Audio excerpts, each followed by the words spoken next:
Okay, I guess kettle joint part 2. I actually had to grind on the corners just a little bit. You can file or ground just to make it go into the tube a little easier, because this was a brand new joint. Once you get it down in there, then you can just put the bolts back in. If you have trouble getting your old bolts out, you can, if they break off in your old joint and this joint's hard to get out, you can drive the old joint down into the tube before you put the new joint in, and then just put new bolts, which these bolts are 3/8/16. Better to get stainless, but you can put these in. If you had trouble with the threads, you could actually drill all the way through and put a bolt in a nut. Doesn't have to just be the tapped part. So that's kind of gives you a couple options there. It doesn't hurt to have get a longer bolt and put a nut on the outside. I just would recommend go to the hardware store and get stainless so that they hold up for you.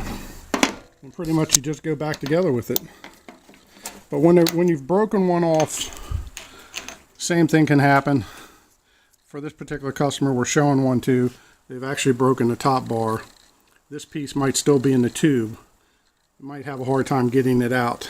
You can either try to drill and put a bolt in there, or if you want to, like I said, just get the bolts out of your way, and you can drive this back up into your tube on the top and leave enough room for the new stud, and just leave the old aluminum up inside the tube. It's not going to hurt anything.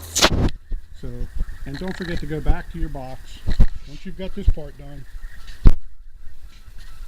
go back to your front box and put your bolts back in underneath and re-secure the box. You definitely don't want this kettle flipping over apart when you start to use it.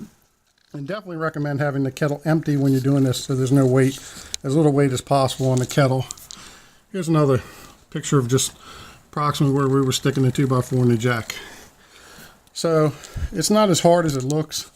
The older pieces may be a little tougher to get them out of the way of the tube, so you got room to get your new bolts in or put bolts in.